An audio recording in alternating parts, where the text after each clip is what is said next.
नमस्कार साथियों, संस्कृति आईएएस के यूट्यूब चैनल में आप सभी का स्वागत है। मैं हूं चंद्रशेखर। आज हम बात करने वाले हैं भारत और डब्ल्यूटीओ के मध्य क्या विवाद है, अर्थात अलग अलग देशों के साथ। तो जब मैं अलग अलग देशों की बात कर रहा हूं तो इसमें अमेरिका के साथ भी विवाद शामिल है, चीन के साथ भी विवाद शामिल है, अन्य देशों के साथ भी विवाद शामिल है। तो आज के सेशन में जो यूपीएससी का पैटर्न लगातार बदल रहा है मुख्य परीक्षा को ध्यान में रखते हुए या प्रारंभिक परीक्षा को ध्यान में रखते हुए, तो उससे संबंधित जो लगातार बदलाव हो रहे हैं उन बदलावों को ध्यान में रखते हुए हमने पूरी कोशिश की है कि आपको उसी मॉडर्न पर या उसी आधार पर आपको चीज़ें अर्थात कंटेंट प्रोवाइड कराएं, जिससे कि आपकी तैयारी और बेहतर हो सके। तो यहाँ हम बात करने वाले हैं जो मोदी जी की यात्रा हुई है अमेरिका की, उसके संबंध में और उससे जुड़े कौन कौन से विवाद हैं और उन विवादों को लेकर के क्या अभी स्थिति है उसके बारे में। तो यहाँ पर देखें, भारत डब्ल्यूटीओ और व्यापार विवाद के बारे में हम बात कर रहे हैं। आप इसे किससे जोड़ करके देखेंगे तो आप इसको इकॉनमी से अर्थात इंडियन इकॉनमी से जोड़ करके देखेंगे, और कई मामलों में आप जब विवाद की बात कर रहे हैं तो वहाँ पर इंटरनेशनल रिलेशन से भी आप जोड़ करके देख सकते हैं। बहरहाल हम यहाँ पर जो मुख्यतः फोकस कर रहे हैं जो आपके इंडियन इकॉनमी में आता है अर्थात डब्ल्यूटीओ के मध्य विवाद, मुख्य परीक्षा को लेकर के जो बातें इसमें देखने को मिलती हैं। तो चलिए देख लेते हैं क्या क्या बातें इसमें शामिल हैं। तो ये बिजनेस स्टैंडर्ड आपको दिखाई दे रहा है, इसमें मोदी बाइडेन सुलझा सकते हैं व्यापार विवाद, भारत अमेरिका के बीच डब्ल्यूटीओ में चल रहे हैं 7 मामले। तो यहाँ पर जो बात आपसे कही गई है कि भारत अमेरिका के बीच जो 7 मामले चल रहे हैं, केवल 7 मामले ही नहीं बल्कि जो चीन के साथ हमारा विवाद है उन सभी बातों पर भी, उन सभी पहलुओं पर गौर करेंगे। तो मोदी जी यहाँ अमेरिका की यात्रा पर हैं, 3 दिवसीय अमेरिका की यात्रा पर हैं। 21 तारीख से लेकर के अर्थात आज 21 है और 23 तक यात्रा पर हैं। ये कहा जा रहा है कि आपसी सहमति से कुछ मुद्दे हल हो सकते हैं। जब मैं कुछ मुद्दों की बात कर रहा हूं तो यहाँ पर आप लोगों को समझना ये है कि जो मुद्दे डब्ल्यूटीओ में जा चुके हैं और जो मुद्दे अभी आपसी विवाद, आपसी सहमति से सुलझाए जा सकते हैं। यहाँ पर 2 बातें हैं।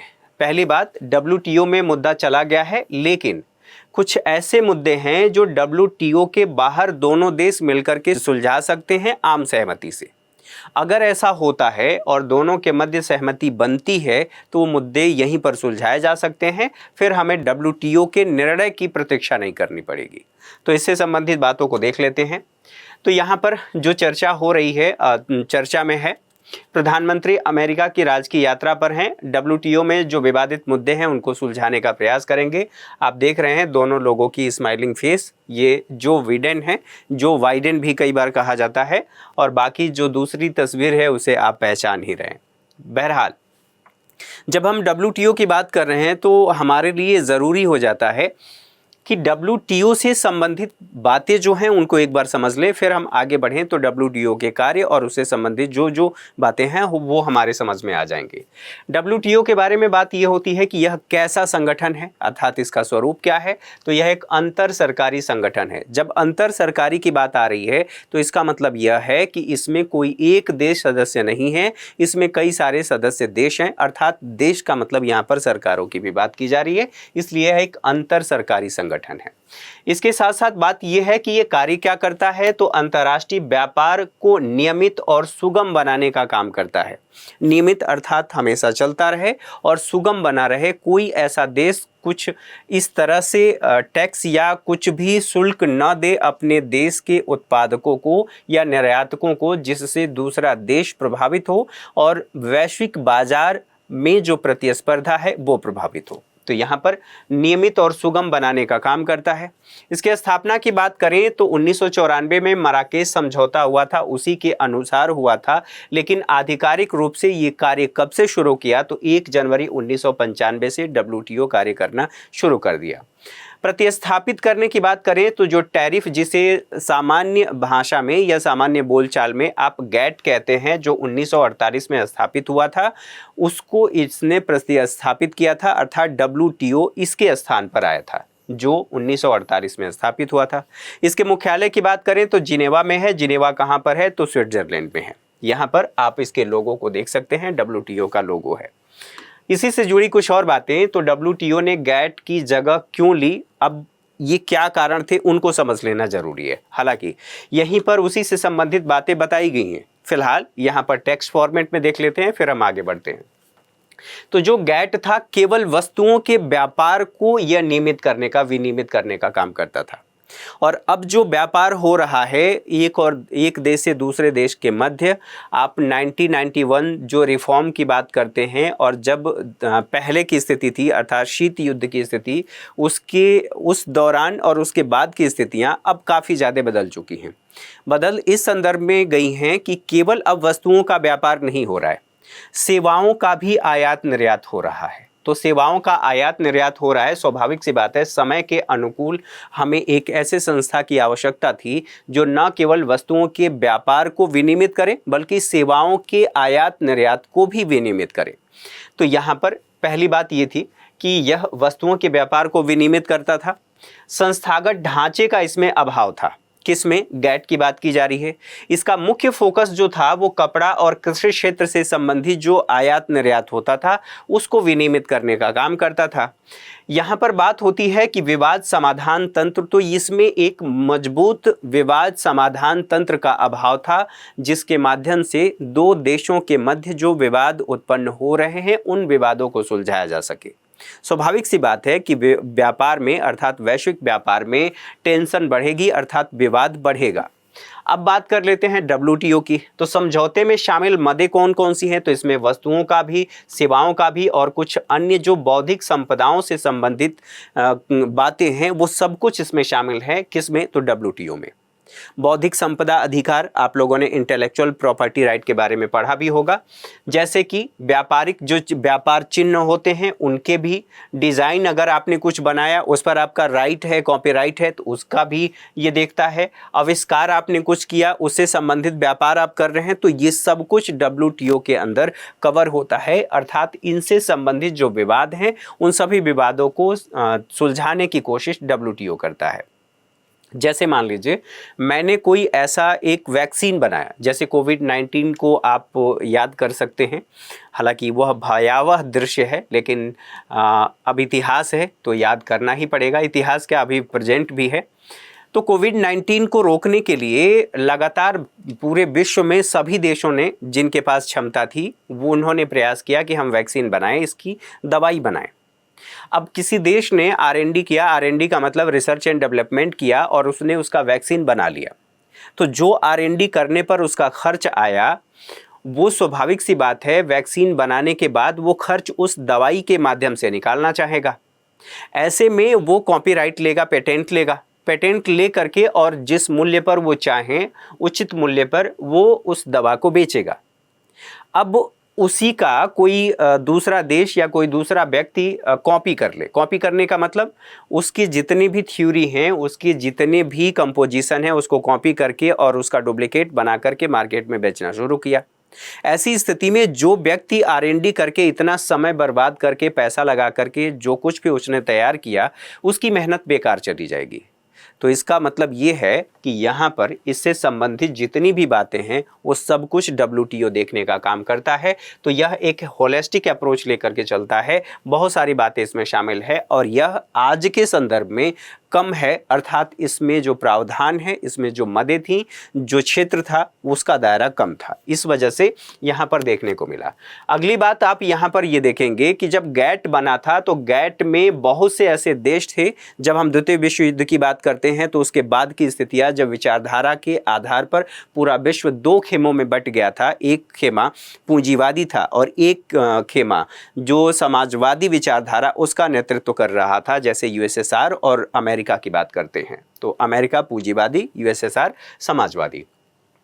ऐसी स्थिति में जो यूएसएसआर था उसको इसमें शामिल नहीं किया गया था। किसमें? गैट की जो सदस्यता थी उसमें शामिल नहीं किया गया था, इसको सदस्य नहीं बनाया गया था। कुछ और जो तृतीय दुनिया के देश थे उन देशों को भी इसमें स्थान नहीं दिया गया था, अर्थात सदस्य नहीं बनाया गया था। कहने का मतलब ये है जो गैट है ये विश्व के सभी देशों का प्रतिनिधित्व नहीं कर रहा था। और आज के संदर्भ में जो WTO की सदस्यता लेकर के काम करना चाहते हैं, WTO उनको सदस्यता देता है और अपने नियम विनियम उन पर लागू करता है। स्वाभाविक सी बात है कि यह जो है ये काफ़ी वैश्विक व्यापार को फेयर बनाने की कोशिश करता है, लेकिन फेयर बनाने के चक्कर में कई सारी समस्याएं भी उत्पन्न हो जाती हैं, जैसे भारत के संदर्भ में खाद्य सुरक्षा को लेकर या कृषि सब्सिडी को लेकर के इससे संबंधित जुड़ी जो बातें हैं उनके संदर्भ में। अब यहाँ पर देख लें, इसी से संबंधित जो बातें बताई जा रही हैं, जो function of world trade organisation है, इसकी बात कर लेते हैं कि ये कैसे कार्य करता है, क्या क्या कार्य करता है। तो जो सेटलमेंट है, जो डिस्प्यूट है, उसका समाधान करने की कोशिश करता है और जो मेंबर हैं उनके लिए प्लान डिस्कस करता है। इसके साथ साथ न केवल ये वस्तुओं के व्यापार की ही बात करता है, यहाँ पर आप देखेंगे सिप है, इसके आयात मतलब इसके आने जाने आवाजाही को भी देखने की कोशिश करता है। इसका निर्बाध आपूर्ति आवाजाही होती रहे उसको भी नियंत्रित करने का काम करता है। इसमें जितनी भी बातें बताई गई हैं, पूरे वर्ल्ड में जो कुछ भी आपको दिखाया गया है वो सब कुछ इसमें शामिल है, जो हम लोगों ने पहले ही बात कर लिया। तो यहाँ तक चीज़ें क्लियर होंगी। आगे बढ़ें, यहाँ पर देखिए WTO मेंबर की बात करें तो WTO के मेंबर ये सभी देश बताए गए हैं। EU है, EU के अलावा बाकी जो अन्य देश हैं यही रिटन फॉर्म में आपको यहाँ पर भी देखने को मिलेगा। EU सहित 164 देश अर्थात विश्व के 164 देश इसके सदस्य हैं। पर्यवेक्षक में ईरान, इराक, भूटान, लीबिया सहित 23 अन्य जो देश हैं, इनके अलावा अर्थात 164 के अलावा विश्व के 23 अन्य जो देश बच जाते हैं वो पर्यवेक्षक के रूप में इसमें शामिल होते हैं। साथ ही भारत की बात करें तो जब गैट की हम लोगों ने बात की तो गैट का ही संस्थापक सदस्य भारत है, और चूंकि WTO ने गैट को प्रतिस्थापित किया था, स्वाभाविक सी बात है भारत न केवल गैट का बल्कि WTO का भी संस्थापक सदस्य देश है। तो इससे संबंधित बातों को देख लिया। अब इसके स्ट्रक्चर की बात करें कि ये कैसे काम करता है, कौन कौन से इसके स्ट्रक्चर हैं, तो आप इस स्ट्रक्चर को जा करके WTO की साइट पर ही आप देख सकते हैं।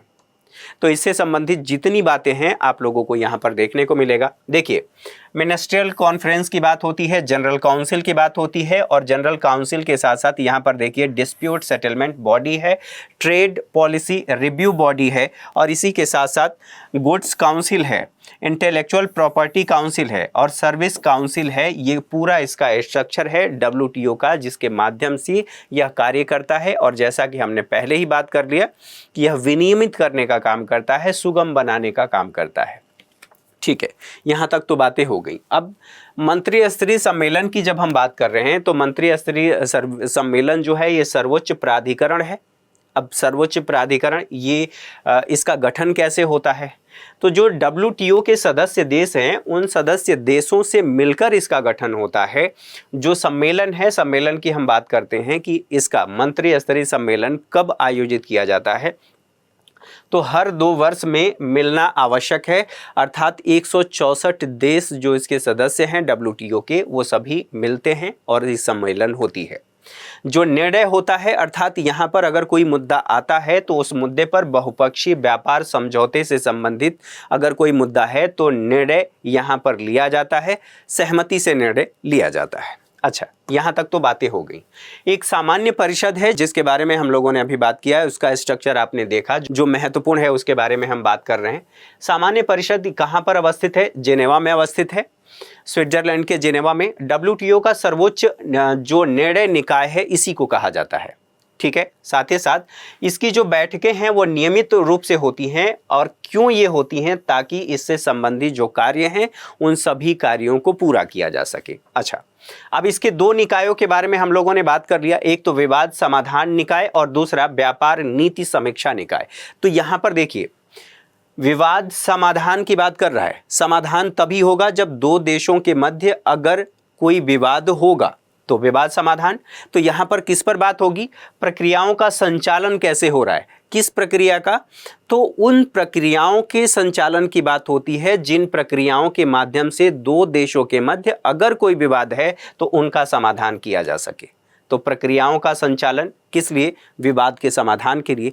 अब चूंकि इसी में लिखा है कि व्यापार नीति समीक्षा, अब कोई देश किसी दूसरे देश के साथ व्यापार कर रहा है तो व्यापार करने की उसकी नीति कैसी है, क्या उसकी नीति ऐसी है कि वह किसी देश के व्यापार को नकारात्मक रूप से प्रभावित कर रहा है?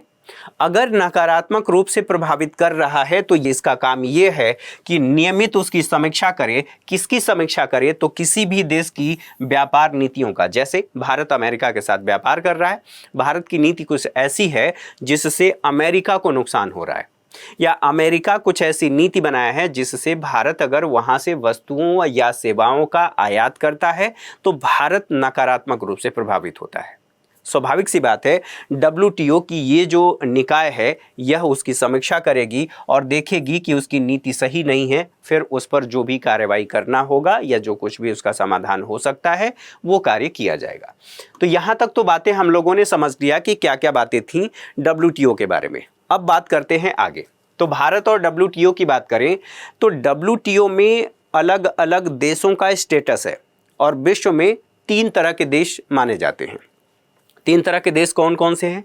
एक को कहा जाता है विकसित देश, जैसे अमेरिका, जापान इत्यादि देशों को आप कह सकते हैं। दूसरा विकासशील देश हैं। विकासशील देशों में जैसे भारत है, भारत और चीन को भी एक विकासशील देश के रूप में जाना जाता है। ठीक है, अर्थात जो प्रथम हमने पहली बार बात की कि ये विकसित देश हैं, तो वह विकास के पहले चरण में है। पहले चरण का मतलब पहले स्थान में है, उन्होंने विकास कर लिया। जो विकासशील देश हैं अभी वो विकास के अपने पहले चरण में, प्रथम पीढ़ी में हैं, और जो विकसित देश हैं वो आगे बढ़ चुके हैं। अब उसके बाद आती है एक लिस्ट डेवलपमेंट कंट्री या अल्प विकसित देश। तो अल्प विकसित देश जो अभी विकास में कहीं भी नहीं ठहरते हैं उनको लिस्ट डेवलपमेंट कंट्रीज कहा जाता है, अल्प विकसित देश कहा जाता है। अब यहाँ पर देखिए, भारत का WTO में जो स्टेटस है, ध्यान रहे WTO की बात की जा रही है, विकासशील देश के रूप में इसको स्टेटस दिया गया है। कार्यवाही में ये महत्वपूर्ण भूमिका निभाता है, किसमें? तो WTO की कार्यवाहियों में।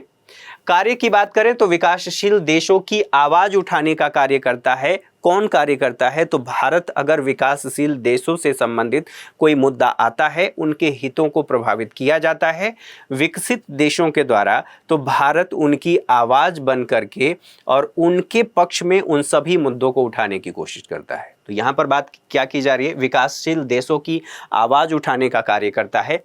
भारत की नीतियों के बारे में बात करें तो वर्ष 1995 से जो पूर्व की नीति थी, WTO और बाकी जो विश्व के संदर्भ में बात करेंगे, जब आप इकॉनमी पढ़ते हैं और इकॉनमी में NCERT है, तो NCERT 11th क्लास की भारतीय अर्थव्यवस्था का विकास, तो भारतीय अर्थव्यवस्था के विकास में जो दूसरा लेसन है बहुत ज़्यादा महत्वपूर्ण है। हालांकि सभी लेसन महत्वपूर्ण है, लेकिन दूसरे लेसन को मैं स्पेशली मेंशन कर रहा हूं कि वो जो हमारा व्यापार है और हम लोगों ने 1991 का जो रिफॉर्म किया था, क्यों किया था, क्या उसकी वजह थी, और उन सब के बारे में वो बताने की कोशिश करता है। एक संक्षिप्त नोट्स है।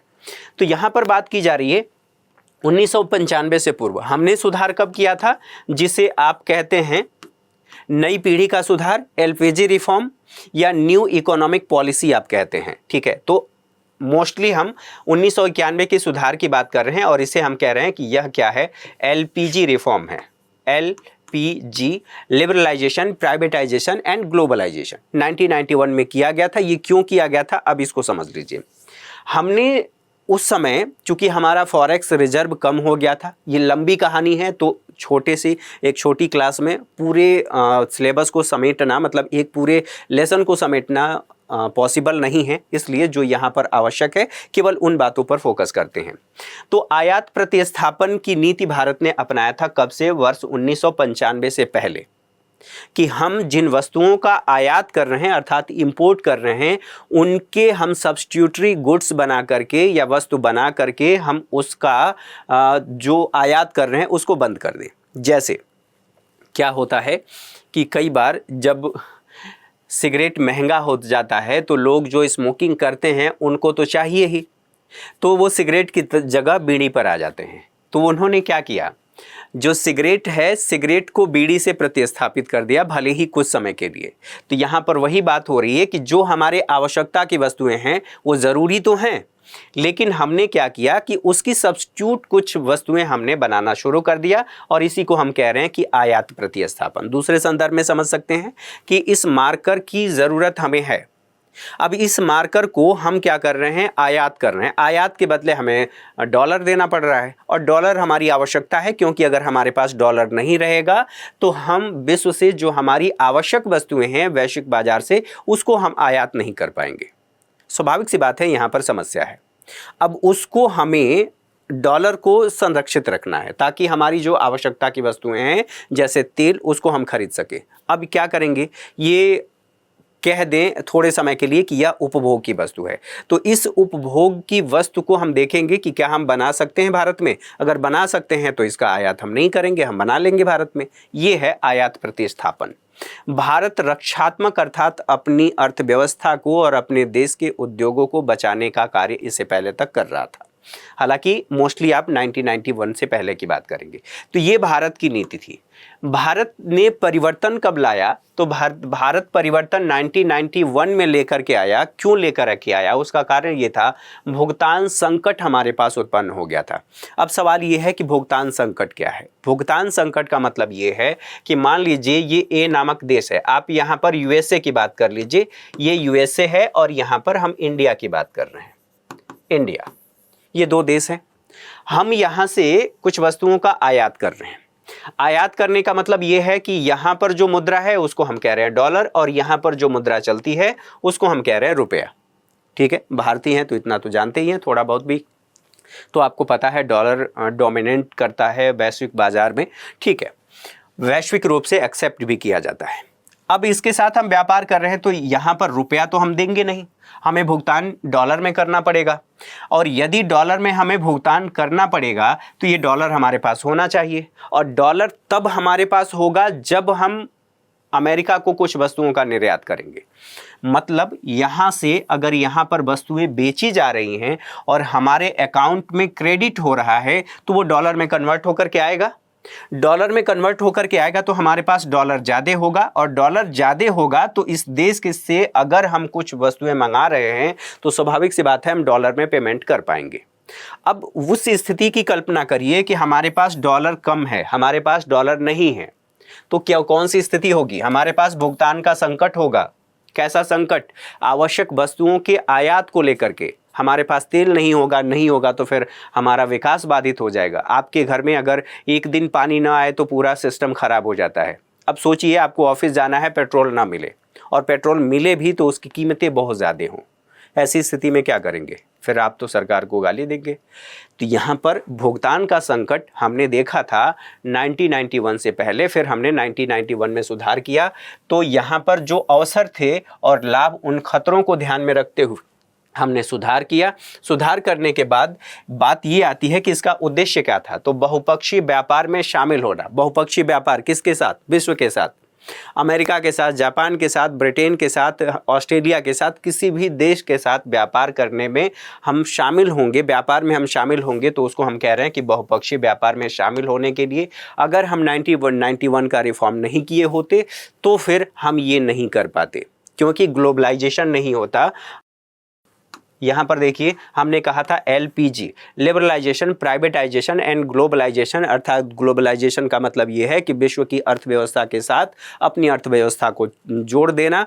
आप यहाँ से आयात, किसी दूसरे देश से आयात कर रहे हैं और निर्यात कर रहे हैं, तो यहाँ पर आपकी अर्थव्यवस्था जुड़ गई है। ठीक है, यहाँ तक बातें क्लियर होंगी, यहाँ तक बातें समझ में आ गई होंगी।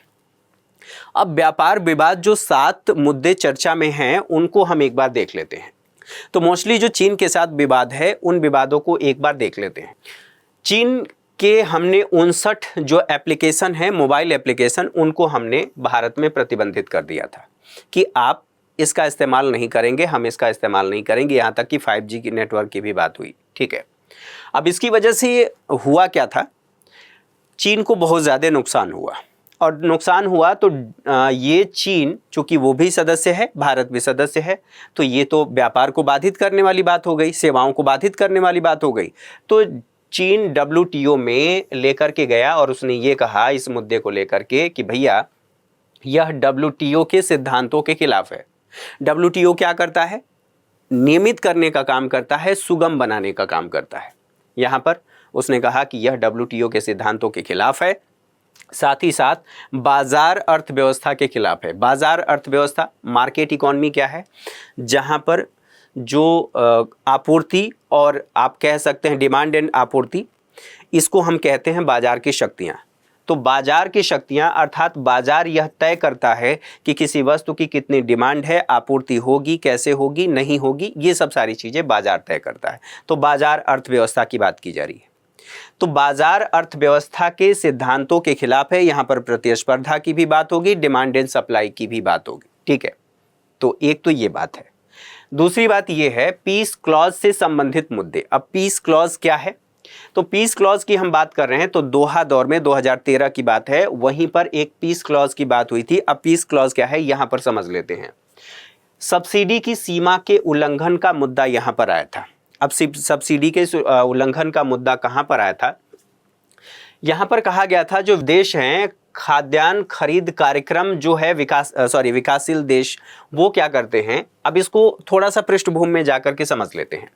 भारत में पीडीएस चलता है, पीडीएस पब्लिक डिस्ट्रीब्यूशन सिस्टम, ठीक है, सार्वजनिक वितरण प्रणाली। इस वितरण प्रणाली के माध्यम से सरकार 1 रुपये, 2 रुपये और 3 रुपये किलो के हिसाब से कुछ खाद्यान्न उन लोगों को उपलब्ध कराती है जो बीपीएल में शामिल हैं, और साथ ही साथ आप ऐसे भी कह सकते हैं जो अपनी न्यूनतम आवश्यकताओं को पूरा नहीं कर सकते। अब ऐसी स्थिति में जब न्यूनतम आवश्यकताओं को पूरा नहीं कर रहे हैं तो सरकार पीडीएस के तहत जब खाद्यान्न वितरित कर रही है तो सरकार क्या करेगी? खरीदेगी। खरीदने के साथ साथ अब यहाँ पर कहा जा रहा है जो खाद्यान्न खरीद ये किसानों से खरीदेगी, और किसानों से खरीद करके और फिर क्या करेगी? लोगों को डिस्ट्रीब्यूट करेगी।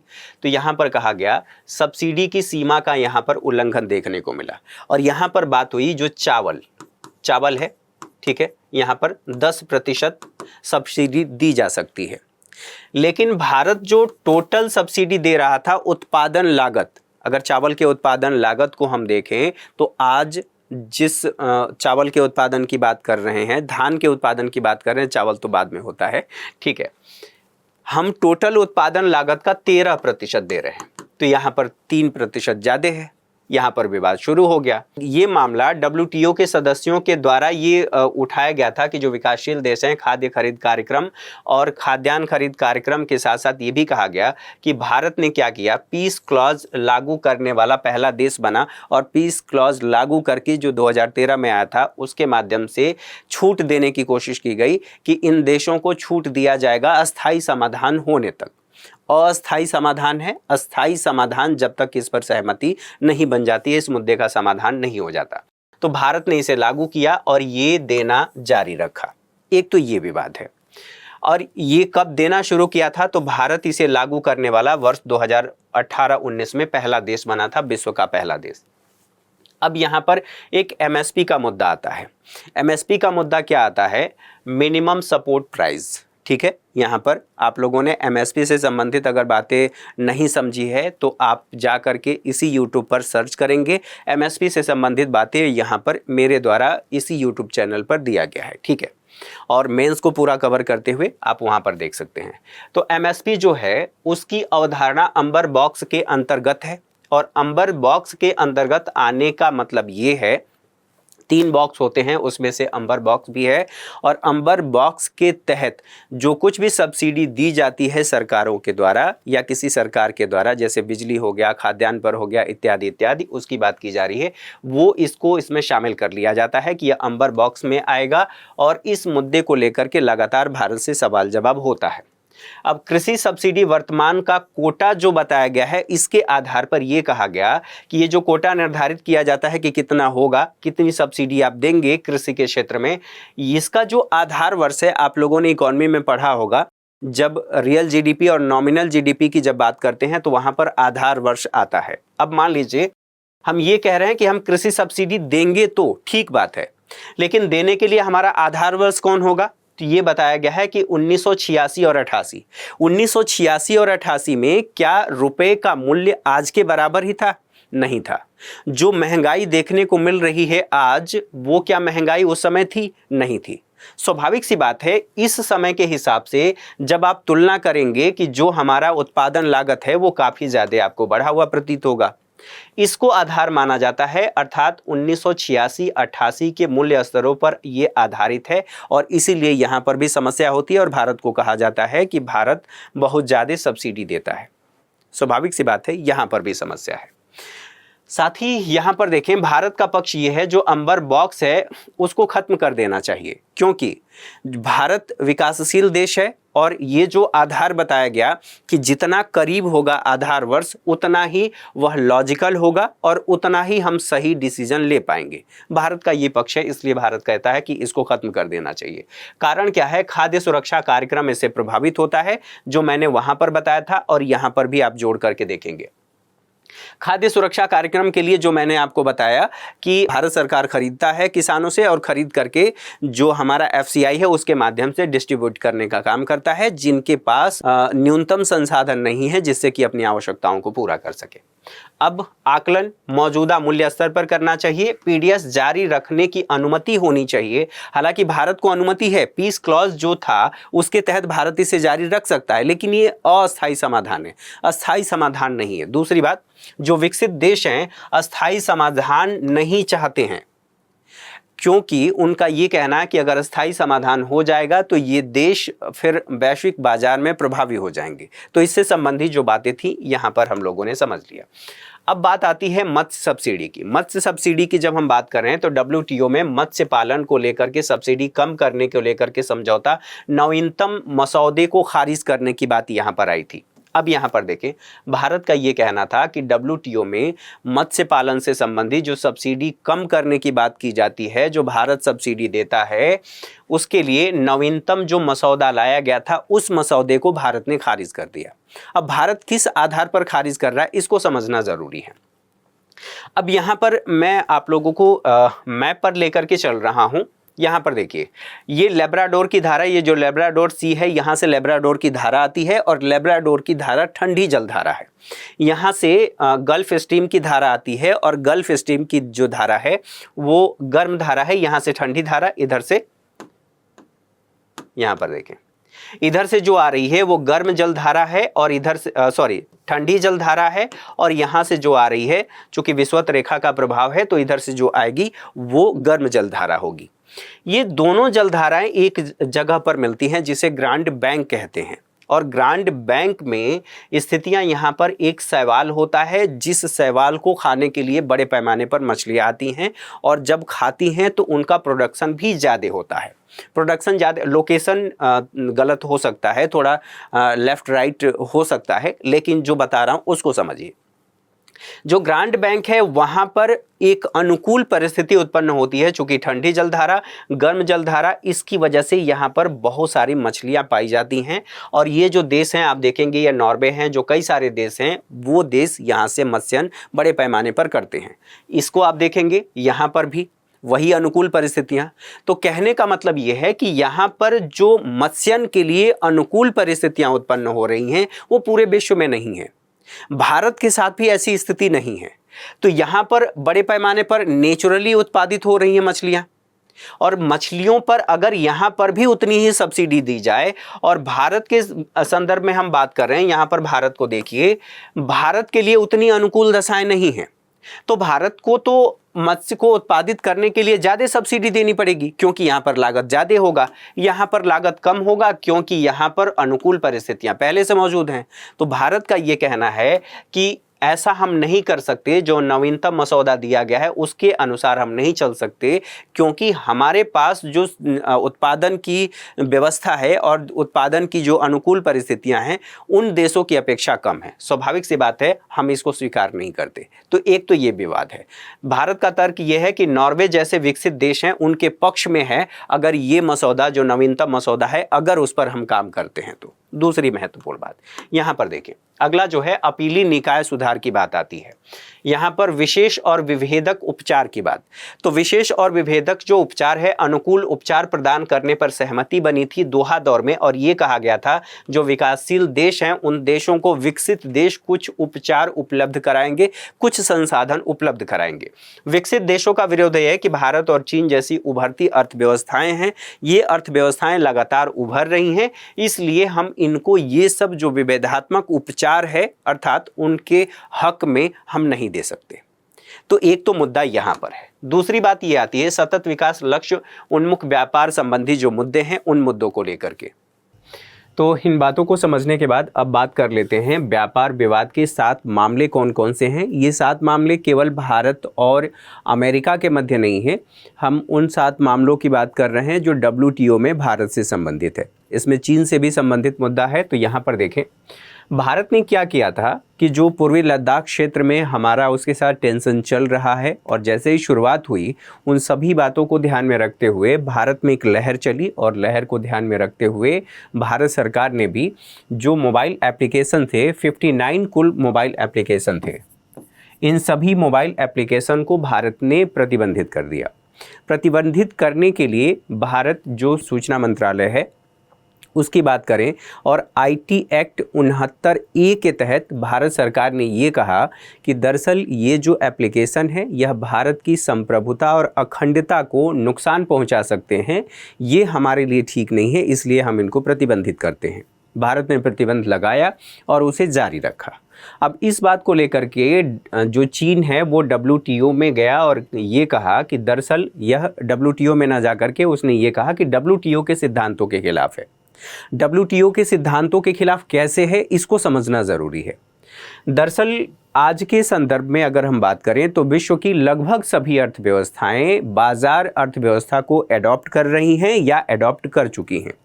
भारत भी जब 1991 में रिफॉर्म किया था, अर्थात LPG रिफॉर्म किया था, तो LPG के माध्यम से जब आप देखेंगे तो इससे संबंधित बाकी 2 कॉन्सेप्ट हैं। तो उदारीकरण अर्थात अपने नियमों को अपनी नीतियों को उदार बनाया और उदार बनाने में ही एक बात आती है ग्लोबलाइजेशन, अर्थात हम वैश्वीकरण को अपनाएं।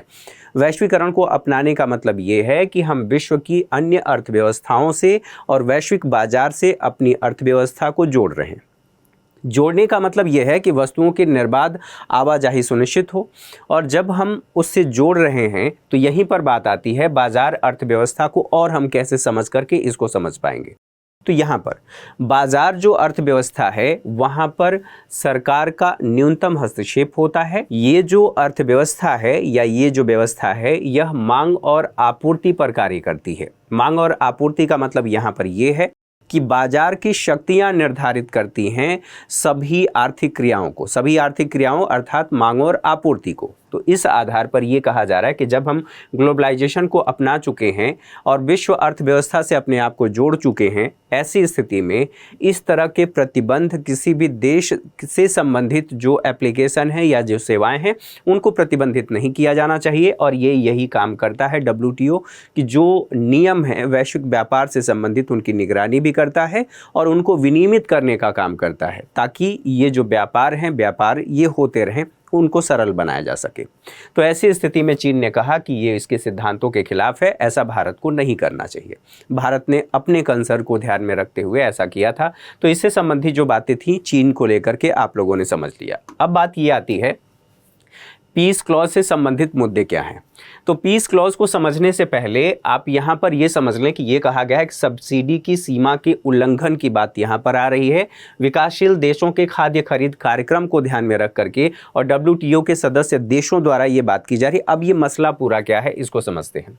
सब्सिडी का मतलब होता है सहायकी। जैसे मान लीजिए कि कोई वस्तु है, इसके उत्पादन में कोई एक गुड्स की बात कर लीजिए, इसके प्रोडक्शन में आपका जो कुल पैसा लगा है, मतलब रुपया लगा है, पैसा तो नहीं रुपया लगा है, वो 100 लगा है। अब चूंकि हमें उस गुड्स का उत्पादन बढ़ाना है, ये हमारे लिए आवश्यक है। ऐसी स्थिति में सरकार ये करती है कि इसका उत्पादन बढ़ाने के लिए सरकार किसानों को थोड़े समय के लिए मान लें इस 100 रुपये में से ये कहती है कि हम 20 रुपये आपको सब्सिडी देते हैं, सहायकी देते हैं। तो अब आपका जो उत्पादन लागत है वो टोटल 80 रुपये हुआ, 20 रुपये आपको सब्सिडी के रूप में मिल गया। तो यहाँ पर भारत ये करता है और कई सारे ऐसे देश जो विकासशील देश हैं। चूँकि भारत की हम बात कर रहे हैं तो भारत एक कल्याणकारी राज्य है और कल्याणकारी राज्य का मतलब ये है कि सरकार जो सोशल वेलफेयर स्कीम्स हैं उनके माध्यम से जिन लोगों के पास अपनी न्यूनतम आवश्यकताओं को पूरा करने के लिए संसाधन नहीं है, उन व्यक्तियों के न्यूनतम आवश्यकताओं को पूरा करने के लिए वो प्रयास करेगी और उस दिशा में कार्य करेगी। तो प्रयास कैसा? तो सबसे ज़रूरी चीज़ है खाद्यान्न। अगर आपको भोजन भरपेट मिलता रहे तब आप किसी अन्य मामले पर, किसी अन्य विषय पर सोच पाएंगे कि मुझे आगे अपने विकास के लिए क्या करना चाहिए। तो कहने का मतलब ये है कि आपका पेट भरना ज़रूरी है। तो पेट भरने के लिए अलग अलग सरकारें खरीदती हैं। अब भारत सरकार की बात कर लेते हैं। भारत सरकार क्या करती है? किसानों से खरीदती है और ख़रीद करके उसे एफसीआई स्टोर करता है और फिर भारत सरकार जो सोशल वेलफेयर स्कीम है उनके माध्यम से उन्हें उपलब्ध कराने का काम करती है। यहाँ पर बात आता है जो चावल का उत्पादन है उसको लेकर के। तो चावल के उत्पादन पर जो WTO के तहत नियम लागू किए गए हैं, मिनिमस क्लॉज उसको कहा जाता है, डी मिनिमस क्लॉज, इसके अनुसार 10% कोई भी देश दे सकता है सब्सिडी। अगर 10% से अधिक देता है तो फिर WTO के नियमों का उल्लंघन माना जाएगा और इस आधार पर उस पर कार्रवाई की जा सकती है। यहाँ तक मामला समझ में आ गया होगा। तो जो भारत देता है वो कुल 13% है, अर्थात 3% अधिक है। तो 3% अधिक है और भारत का जो स्टेटस है WTO में वो विकासशील देश है। और कल हम इसी में हम लोगों ने बात कर लिया था कि 3 तरह के विश्व में स्टेटस वाले देश हैं, अर्थात विकास के चरण में हम बात कर रहे हैं, विकसित, विकासशील और अल्प विकसित, या आपको हमने ये भी कहा था कि यह तृतीय दुनिया के देश हैं। भारत विकासशील देश है और इसे विकास करना आवश्यक है और ये तब तक नहीं हो सकता जब तक हम अपनी आबादी, अपनी आवाम, या यूं कह लें कि जिनके पास न्यूनतम संसाधन नहीं है उनकी खाद्य आवश्यकताओं को हम पूरा ना करें। ज़रूरी है कि भारत ये उपलब्ध कराए। तो इसके लिए एक दोहा राउंड में 2013 में समझौता हुआ और उसी में एक पीस क्लॉज लाया गया जिसे शांति खंड कहते हैं। इस शांति खंड के तहत ये निर्धारित किया गया कि अगर कोई विकासशील देश 10% से अधिक अगर सब्सिडी देता है खाद्य खरीद कार्यक्रम को ध्यान में रखते हुए तो उस पर कार्यवाही नहीं होगा, अर्थात जो WTO के नियम है उसके तहत उल्लंघन नहीं माना जाएगा। किसका उल्लंघन? तो सब्सिडी सीमा का उल्लंघन नहीं माना जाएगा। और भारत इस पीस क्लॉज का प्रयोग करने वाला पहला देश है। भारत ने 2018-19 में इस क्लॉज का प्रयोग किया और अभी तक ये जारी है। लेकिन अभी तक इसको लेकर के जो सहमति बननी चाहिए वो सहमति नहीं बन पाई है। अब बात आती है कृषि सब्सिडी को लेकर के। तो कृषि सब्सिडी भारत सरकार कैसे देती है और किन किन क्षेत्रों में देती है, थोड़ा सा उसको समझ लेते हैं जो यहाँ पर आवश्यक है, फिर आगे बढ़ते हैं। मिनिमम सपोर्ट प्राइस आप लोग जानते हैं, लगातार ये चर्चा में रहा है और चर्चा में रहता भी है। कुछ दिन पहले ही इस पर मैंने एक क्लास लिया था, एक वीडियो बनाया था, आप चाहें तो उसको देख सकते हैं। पूरा मेंस के पॉइंट को हमने कवर किया है। तो मिनिमम सपोर्ट प्राइस की बात यहाँ पर की जाती है। ये जो अवधारणा है, अंबर बॉक्स जो WTO में बॉक्स बनाए गए हैं, अर्थात किस विषय को हम किस में रखेंगे, तो उसके लिए ग्रीन बॉक्स, ब्लू बॉक्स और अंबर बॉक्स, 3 तरह के बॉक्स बनाए गए हैं। यहाँ पर बात हो रही है अंबर बॉक्स की। तो जो MSP सरकार देती है उसको इसमें रखा गया है। इसका मतलब यह है कि अगर कोई देश अपने देश के किसानों को, यहाँ पर कृषकों की बात हो रही है, कृषकों को अलग अलग माध्यम से सब्सिडी देता है और सब्सिडी दे करके उनके उत्पादन लागत को कम करता है, तो ये माना जाता है WTO के नियमों के अनुसार कि दरअसल यह व्यवस्था वैश्विक बाजार में विकृति उत्पन्न कर रहा है। विकृति कैसे उत्पन्न कर रहा है? तो आप यहाँ पर देखें, जो निर्धारित है 2 देश हैं, 2 देशों की हम लोगों ने बात की थी। एक तो विकसित हम लोगों ने बात किया था और एक हमने कहा था विकासशील देश। तो ये जो विकासशील देश है, आप इनको ऐसे भी कह सकते हैं,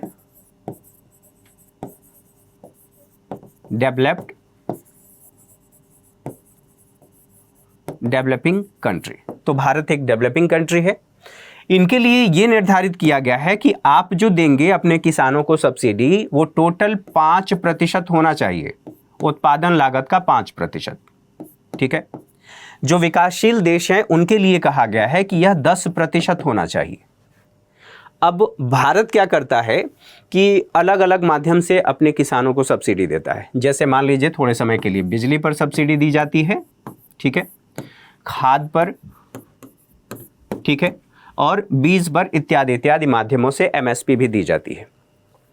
ये जो सब्सिडी दी जाती है तो कुल मिलाकर के जो 10% जो डी मिनिमस क्लॉज है उस क्लॉज के अनुसार 10% होना चाहिए, लेकिन ये 10% की सीमा को क्रॉस कर जाता है, अर्थात ज़्यादा हो जाता है। तो इसको जो अंबर बॉक्स है उसमें रखा गया है और ये कहा जाता है कि इतना अगर आप देंगे तो इससे आपके जो देश में उत्पादित खाद्यान्न है वो खाद्यान्न सस्ते हो जाएंगे और वैश्विक बाजार में उनकी डिमांड अधिक होगी क्योंकि वो सस्ता हो जाएगा। तो उनका कहना है कि ये नहीं होना चाहिए। भारत का ये कहना है कि कृषि सब्सिडी जो है वर्तमान कोटा जो निर्धारित किया गया है और इसका जो मूल्य स्तर निर्धारित किया गया है वो 1986-88 का मूल्य स्तर निर्धारित किया गया है।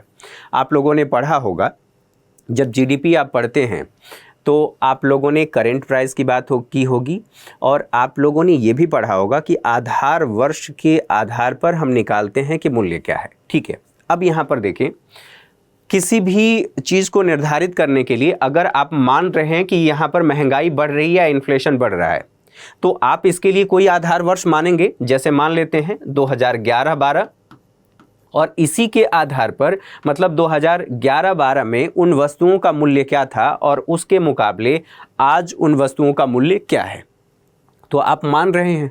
और ये अगर 2011-12 जितना आज के करीब होगा 2022-23 के जितना करीब होगा उतना ही ये लॉजिकल होगा, क्योंकि वस्तुओं की कीमतें बढ़ गई हैं और वस्तुओं की कीमतें बढ़ने का मतलब ये है कि हम महंगाई का अंदाज़ा लगा पाएंगे, सही मूल्य निकाल पाएंगे कि जो हमारा प्रोडक्शन है वो बढ़ रहा है या नहीं बढ़ रहा है। तो अभी उसको छोड़ देते हैं, केवल हमें आधार वर्ष को समझना है। तो ये जो निर्धारित किया गया है 1986 और 88 उसके मूल्य स्तर को आधार माना गया है। तो उस समय जो खाद, बीज, डीजल या जो कुछ भी इनपुट्स कृषि में डाले जाते हैं और उसके द्वारा उत्पादन किया जाता है उस समय वस्तुओं की कीमतें कम थी और आज उन वस्तुओं की कीमतें बढ़ गई हैं। तो भारत का ये कहना है कि भैया जो ये मूल्य स्तर आप निर्धारित करते हैं पहले इसको तो आप चेंज करिए, आज के अनुकूल बनाइए। इसके हिसाब से देखेंगे तो जो हम सब्सिडी देते हैं वो आपको ज़्यादा दिखाई देगा, लेकिन एक्चुअल में ऐसा है नहीं, भारत का ये कहना है। साथ ही साथ इसी से संबंधित एक और बात भारत का कहना है कि अंबर बॉक्स को खत्म कर देना चाहिए। कारण ये है कि हमारा जो खाद्य सुरक्षा कार्यक्रम है इससे प्रभावित होगा। अब खाद्य सुरक्षा कार्यक्रम जो भारत खाद्य सुरक्षा अधिनियम 2013 लेकर के आया है उसके माध्यम से 1 रुपये, 2 रुपये और 3 रुपये किलो के हिसाब से उन लोगों को खाद्यान्न उपलब्ध कराया जाता है जो खरीदने में सक्षम नहीं है या जिनका पर कैपिटा इनकम आप ऐसे भी कह सकते हैं, जिनकी क्रय क्षमता इतनी नहीं है कि अपनी न्यूनतम आवश्यकताओं को पूरा कर सके। न्यूनतम आवश्यकताओं की जब मैं बात कर रहा हूं तो मेरा मतलब है रोटी, कपड़ा और मकान। यहाँ पर रोटी की बात हो रही है। तो भारत की बहुत आबादी गरीब है और उस आबादी की खाद्य सुरक्षा की आवश्यकताओं को पूरा करना है, मतलब खाद्यान्न की आवश्यकताओं को पूरा करना है। इसके लिए 2013 में अधिनियम आया। अब इस अधिनियम के तहत अगर भारत सरकार वहाँ पर सब्सिडी दे करके उत्पादन नहीं कराएगी तो हमारे देश में खाद्यान्न उत्पादन कम हो जाएगा और खाद्यान्न उत्पादन कम होने का मतलब ये है कि हम खाद्य सुरक्षा कार्यक्रम को प्रभावी ढंग से लागू नहीं कर पाएंगे।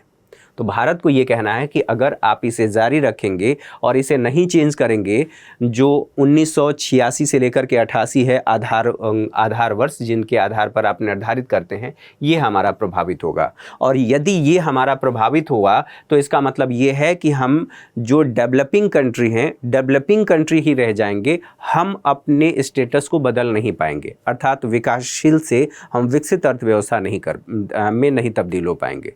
ऐसा क्यों? ऐसा इसलिए कि जब तक हमारी ज़रूरतें नहीं पूरी होंगी, हमारे देश की आबादी की न्यूनतम आवश्यकताएं नहीं पूरी हो पाएंगी, तब तक हम विकास नहीं कर पाएंगे। आप खुद इस बात को समझ रहे होंगे।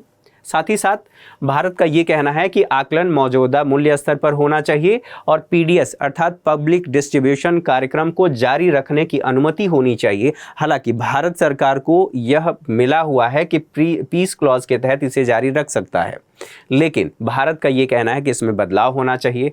जो विकसित देश हैं जैसे अमेरिका, जापान, ब्रिटेन इत्यादि देशों की बात कर लें, वो क्या चाहते हैं, इसका अस्थायी समाधान अभी नहीं निकालना चाहते हैं, अर्थात इसके लिए कोई प्रयास नहीं कर रहे हैं। स्वाभाविक है कि भारत के लिए एक समस्या है और इस बात को लेकर के WTO में विवाद है भारत के पक्ष को लेकर के, और भारत जो चाहता है वो बात हमने कर ही ली। अब बात आती है मत्स्य सब्सिडी की। अब मछली उत्पादन के लिए कुछ अनुकूल दशाएं होनी चाहिए। अनुकूल दशाएं अर्थात जहां पर उन मछलियों के लिए पर्याप्त मात्रा में खाद्यान्न होगा, अर्थात वहां पर दाना होगा। जो कुछ भी मछलियां खाती हैं, किसी भी तट पर कहीं पर भी ये स्थिति उत्पन्न हो सकती है या कहीं पर भी ये स्थिति हो सकती है। भारत का तटीय क्षेत्र जरूर है, आप ऐसे जब बात करते हैं तो ये भारत का तटीय क्षेत्र इतना लंबा ज़रूर है, लेकिन हमें ये भी ध्यान रखना है कि क्या यहाँ पर मछलियों के उत्पादन के लिए पर्याप्त और अनुकूल परिस्थितियाँ मौजूद हैं। भारत का कहना ये है कि भारत ये जो स्थिति है यहाँ पर पर्याप्त वो स्थितियाँ नहीं हैं। तो पर्याप्त स्थितियाँ नहीं हैं तो हमें उनके लिए दाना डालना पड़ेगा, और दाना डालना पड़ेगा तो उसके उत्पादन के लिए अर्थात मत्स्यन भी प्रोटीन का एक बहुत बड़ा सोर्स है, हमारे खाद्यान्न का हिस्सा है। ठीक है, कोई अगर नहीं खाता है नॉनवेज तो उसके लिए अलग बात है, बहरहाल मैं सामान्य बात कर रहा हूँ। तो उत्पादन के लिए हमें कुछ ना कुछ तो करना पड़ेगा, और उत्पादन बढ़ाएंगे तभी हमारा निर्यात बढ़ेगा, और निर्यात नहीं बढ़ेगा तो ये हमारे लिए समस्या है। तो भारत का ये कहना है कि WTO में मत्स्य पालन सब्सिडी को कम करने के समझौते के जो नवीन मसौदे आए हैं, भारत उसको मानने से इनकार कहता है कि ये ठीक नहीं है। क्यों ठीक नहीं है, अब इसको समझ लेते हैं। जो बात मैंने यहाँ पर बताया, एक क्षेत्र है ये ग्रांड बैंक। अब ग्रांड बैंक ये न्यू फाउंडलैंड आप देख रहे हैं, यहाँ से लेब्राडोर की धारा आती है और लेब्राडोर की धारा ठंडी जलधारा है। इधर से जो करंट आ रही है वो करंट गर्म जलधारा है। तो यहाँ गर्म जलधारा और ठंडी जलधारा जहाँ पर एक साथ मिल रही हैं, यहाँ पर एक ऐसी अनुकूल परिस्थिति उत्पन्न हो रही है जिससे यहाँ मछलियाँ ज़्यादा आती हैं और वो ज़्यादा बच्चे देती हैं। अर्थात ये जो क्षेत्र है, आप ऐसा कह सकते हैं, मछलियों के उत्पादन के लिए बहुत अनुकूल दशाएं उपलब्ध कराता है, जिसकी वजह से इसके आसपास के देशों को मछली के उत्पादन के लिए बहुत ज़्यादा कुछ करने की आवश्यकता नहीं है। और ज़्यादा कुछ करने की आवश्यकता नहीं है तो सरकार इनको सब्सिडी भी कम देगी। अब वही बात कर लेते हैं भारत के संदर्भ में। यहाँ पर आप देखना चाहें तो वो स्थिति आप ऐसे देख सकते हैं, ये वाला क्षेत्र आपको यहाँ पर दिखाई देगा, लेब्राडोर सी, ये वाला क्षेत्र जो नॉर्वे हैं और बाकी अन्य जो विश्व के देश हैं, यहाँ पर अनुकूल परिस्थितियाँ हैं, लेकिन भारत के लिए अनुकूल परिस्थितियाँ नहीं हैं। यहाँ पर ये देखिए हमारा प्यारा भारत है। तो भारत का ये कहना है कि भैया हमें तो अपने किसान जो मत्स्य उत्पादन में लगे हुए लोग हैं उनको सब्सिडी देनी पड़ेगी। तो भारत का ये पक्ष है कि ऐसा नहीं करना चाहिए। जो ये मसौदा लाया गया है दरअसल वो ठीक नहीं है और बाकी जो स्थितियां हैं वो नॉर्वे जैसे विकसित देशों के पक्ष में है। हम अपने किसानों को सब्सिडी देंगे और देना हमारी मजबूरी है। एक तो ये बात है। अगली बात यहाँ पर ये आती है कि जो अपीली निकाय सुधार है, अपीली निकाय सुधार ये क्या कहता है, विशेष और विभेदात्मक उपचार करने के लिए एक मान लीजिए कि दो व्यक्ति हैं, एक व्यक्ति अभी हॉस्पिटल से निकल करके आया है और एक व्यक्ति ऐसा है जो खा पी के बिल्कुल तंदुरुस्त है, वो दौड़ने के लिए तैयार है और आपने ये निर्धारित कर दिया कि यहाँ से और यहाँ तक आप एक काम करिए, दोनों व्यक्तियों को यहाँ पर खड़ा कर दिया गया और आपको दौड़ना है। जो पहले दौड़ करके यहाँ पर पहुँच जाएगा उसको प्राइज़ दिया जाएगा। और हम कह रहे हैं कि हम तो यहाँ पर समानता लागू कर चुके हैं, लेकिन आपको यहाँ पर विभेदात्मक व्यवहार करना होगा। विभेदात्मक व्यवहार क्यों करना होगा? भेद करना होगा। क्या भेद करना होगा? जो व्यक्ति अभी हॉस्पिटल से आया है पहले उसे रिकवर तो कर लेने दीजिए, उसके बाद आप यहाँ से दौड़ने के लिए कहिए, तब तो वो समान प्रतियोगिता होगी। अब समान प्रतियोगिता के लिए आप एक काम करें, यहाँ पर इसके साथ भेद करेंगे। जो व्यक्ति बीमार था इसको आप यहाँ पर खड़ा कर दीजिए, इसको यहाँ पर खड़ा कर दीजिए, तो ये आसानी से दौड़ सकता है। और फिर कहा जाएगा कि फेयर प्रतियोगिता हो रही है। भारत का भी यही कहना है कि अनुकूल उपचार करने पर सहमति बनी थी दोहा दौर में, और ये कहा गया था जो देश हैं अर्थात विकासशील देश हैं, उन विकासशील देशों को कुछ उपचार प्रदान करना चाहिए जिससे वो अपना विकास कर सके। जो विकसित देश हैं वो चाहते हैं, विकसित देशों का विरोध ये है कि भारत और चीन यह दोनों अर्थव्यवस्थाएं उभरती हुई अर्थव्यवस्थाएं हैं, और यहाँ पर जो पर कैपिटा इनकम है वो $1000 से अधिक है, इसलिए इन प्रावधानों के ये योग्य नहीं है। कौन कौन से देश? तो भारत और चीन ये योग्य नहीं है, इनको ये उपचार नहीं दिया जाना चाहिए। दरअसल ये जो उपचार देना है वो विकसित देशों द्वारा विकासशील देशों को प्रदान करना है, इसके लिए तैयार नहीं है। यहां पर बात आपको समझ में आ गई होगी। सतत विकास लक्ष्य की बात करते हैं। सतत विकास लक्ष्य उन्मुख व्यापार संबंधी मुद्दे। अब सतत विकास लक्ष्य जो पहले हम लोगों ने मिलेनियम डेवलपमेंट गोल लागू किया था और ये 2015 तक चला। 2015 तक ये चला। उसके बाद हमने पेरिस समझौता जो COP21 हुआ था उसी में हमने सतत विकास लक्ष्य को अपनाया, जिसे आप SDG कहते हैं संक्षेप में। अब इस SDG में जो लक्ष्य निर्धारित किए गए हैं, अगर आप पहला देखेंगे जीरो हंगर इंडेक्स है, जीरो हंगर की बात की जाती है, जीरो भूखमरी।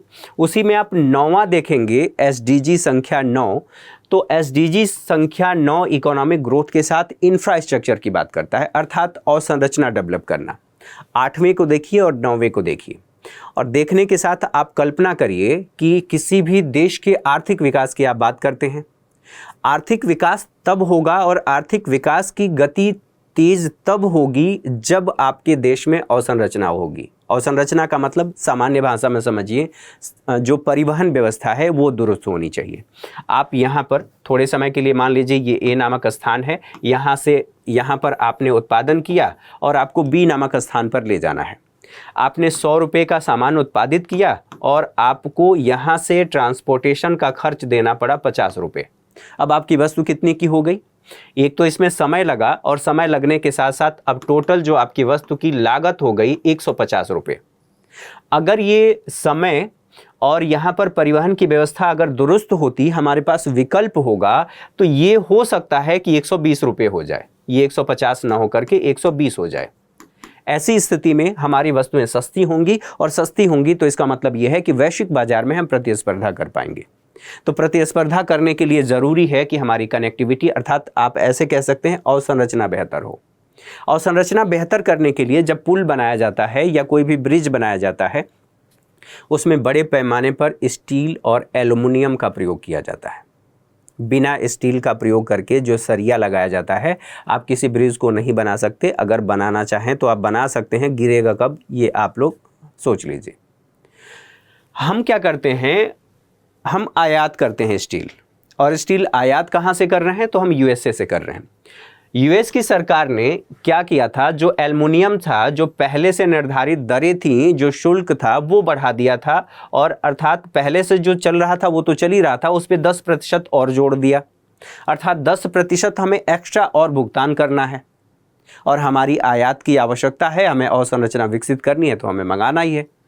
स्टील की बात करें, जो अवसंरचना में बड़े पैमाने पर लगाया जाता है, इसका उपयोग किया जाता है, उस पर 25% टैरिफ बढ़ा दिया गया। अब टैरिफ बढ़ा दिया गया मतलब हमारा आयात महंगा हो गया। आयात महंगा हो गया तो इसका मतलब यह है कि जो हमारा अवसंरचना विकास है, ये विकास हमारा बाधित हो गया। क्यों बाधित हो गया? बिना स्टील के तो हम कर ही नहीं सकते। अब हमारा जो लागत है इस एक अवसंरचना को डेवलप करने में वो बढ़ जाएगा।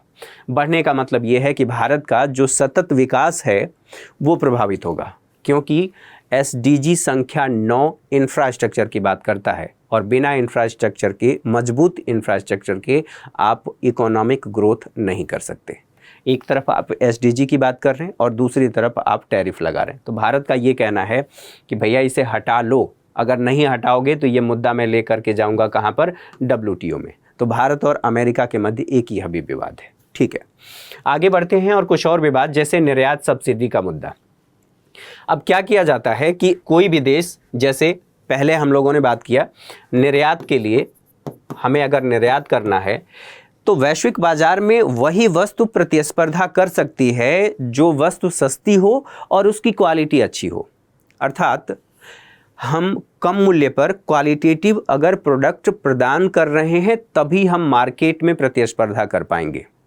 और हमारे पास चूंकि टेक्नोलॉजी नहीं है, टेक्नोलॉजी हमारी पिछड़ी हुई है, अभी हम विकासशील देश हैं, हम विकास कर रहे हैं, तो जब तक हमारे पास टेक्नोलॉजी नई नहीं हो जाती, हमारा उत्पादन लागत कम नहीं हो जाता, तब तक सरकार ये कहती है कि ठीक है, हमें व्यापार तो करना है, विदेशी मुद्रा भंडार बढ़ाना है, और विदेशी मुद्रा भंडार बढ़ाने के लिए हमें निर्यात बढ़ाना होगा, निर्यात की मात्रा बढ़ानी होगी, न कि निर्यात का मूल्य। तो हमें निर्यात की मात्रा बढ़ानी है, तो उसके लिए भारत सरकार कई सारे मेजर अपनाती है। अब इसके लिए ये कहा गया है कि एक सेज है, special economic zone, MEIS, EPCJ, ठीक है, इन सब के माध्यम से छूट दे करके निर्यात को बढ़ाने का भारत सरकार प्रयास करती है। यहाँ पर कुछ छूट दिया जाता है, शुल्क, जैसे ऐसी सेज की बात करें, विशेष आर्थिक क्षेत्र की बात करें, वहाँ पर देश के अंदर एक ऐसा क्षेत्र होता है जहाँ पर कर रियायत या शुल्क में रियायतें दी जाती हैं, जिसके माध्यम से हम अपना व्यापार बढ़ा सकते हैं। EPG की बात करें तो EPCG, इसके माध्यम से भी विदेश व्यापार को बढ़ाने की बात हो रही है, ठीक है। ये सरकार, भारत सरकार करती है, निर्यात सब्सिडी देती है। अगर आपका 100 रुपये है तो भारत सरकार अलग अलग माध्यमों से इसको 80 रुपये कर देती है। 20 रुपये आपको पहले ही मिल गया, यानी कि आप अपने जो अपना वस्तु है उसकी कीमत आप 80 रुपया रखिए, ये मार्केट में प्रतिस्पर्धा कर पाएगी। USA का कहना है कि भैया आप ऐसा मत करो। भारत की शिकायत USA ने WTO में किया था। USA का ये कहना है कि भारत की जो PCI पर कैपिटा इनकम है वो 1000 से अधिक है। $1000 की बात हो रही है, 1000 रुपये की बात नहीं हो रही है, $1000 से अधिक है। इसलिए भारत का उसका यह भी कहना है, ASCM के अनुसार निर्यात सब्सिडी का उपयोग भारत नहीं कर सकता। इनका कहना ये है। भारत का कहना यह है कि अभी भले ही विकासशील WTO में स्टेटस हमारा है, लेकिन अभी हमें विकास की आवश्यकताएं हैं और उन आवश्यकताओं को ध्यान में रखते हुए हमें ऐसा करना पड़ेगा, अपना निर्यात बढ़ाना पड़ेगा। अगर भारत ऐसा नहीं करेगा तो भारत के लिए सबसे बड़ी समस्या ये है कि उसके पास विदेशी मुद्रा भंडार नहीं होगा और आवश्यक वस्तुओं को वो वैश्विक बाजार से नहीं खरीद पाएगा। तो इससे संबंधित बातों को हम लोगों ने ये देख लिया। स्पेशल इकोनॉमिक सेज से संबंधित ये बातें आप लोगों को दिखाई दे रही हैं। अब कुछ और बातें इसी से संबंधित, बौद्धिक संपदा अधिकारों से संबंधित मुद्दे भी आते हैं और ये मुद्दे दवाओं के अनिवार्य लाइसेंसिंग से संबंधित मुद्दा है। अगर कोविड-19 के दौरान आप लोगों ने देखा होगा, समझा होगा, तो कुछ मुद्दे बहुत ज़्यादा चर्चा में रहे थे। सबसे पहली बात ये थी कि जैसे ही 2020 के शुरुआत में ये आया, पूरी दुनिया इस बात पर चर्चा करने लगी कि भैया इसका कोई इलाज है ही नहीं, तो अब क्या करें। तो एक ही उपाय था कि आप बचाव करें।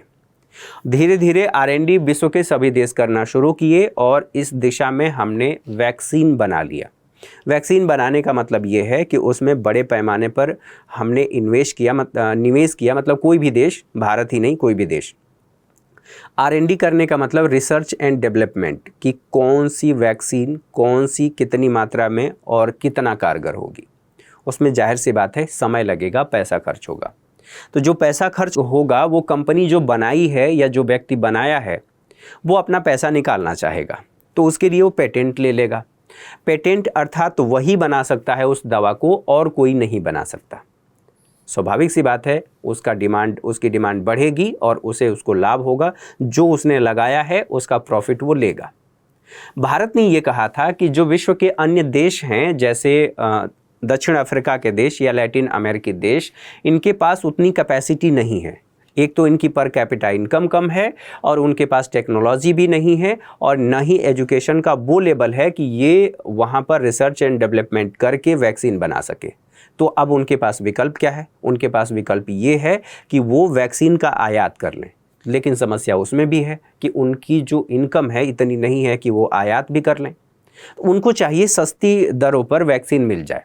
भारत ने ये कहा कि ये जो देश हैं जिनकी इनकम इतनी नहीं है, अमेरिका से बात किया और फिर अन्य वैश्विक मंचों पर बात किया कि वैक्सीन को कुछ समय के लिए पेटेंट से मुक्त कर देना चाहिए, ताकि ये देश इस वैक्सीन के माध्यम से कोविड-19 के खिलाफ अपनी रोग प्रतिरोधक क्षमता विकसित कर सके। भारत ने ये कहा, अमेरिका ने भी उसका सहयोग किया।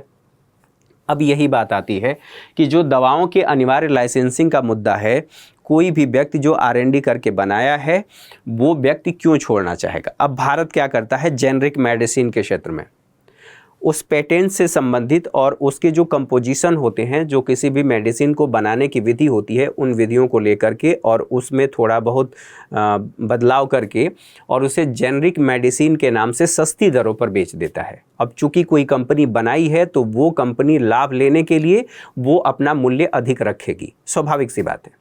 भारत में लोगों की पर कैपिटा इनकम इतनी अच्छी नहीं है, तो उनके स्वास्थ्य को सुनिश्चित करना है तो सस्ती दरों पर हम जेनरिक मेडिसिन उपलब्ध कराते हैं। अमेरिका का कहना है कि भैया आप क्या करते हो कि आप कॉपी कर लेते हो और कॉपी करके जेनरिक के नाम से वही दवाई बेच देते हो। ये ठीक बात नहीं है। ये मुद्दा भी ट्रिप्स के द्वारा समाधान के लिए गया और विकसित देशों का ये कहना है कि भैया ये नहीं होना चाहिए। अब वो ट्रिप्स के अलावा ट्रिप्स प्लस की बात करते हैं। दरअसल ट्रिप्स प्लस कोई वैधानिक उपाय नहीं है, अर्थात WTO के अंतर्गत उनका ये कहना है कि ऐसा होना चाहिए और इस तरह की जो स्थितियां हैं उससे छूट मिलनी चाहिए। इस तरह की स्थिति नहीं होनी चाहिए, क्योंकि हमारी कंपनियों को इससे नुकसान होता है जो R&D करके, जो बड़े पैमाने पर शोध करके इस तरह की वैक्सीन बनाई हैं या इस तरह का कार्य उन्होंने किया है जिससे दुनिया को लाभ हो रहा है। अब आप उसका कॉपी करके आप अपने मार्केट में डाल दे रहे हैं।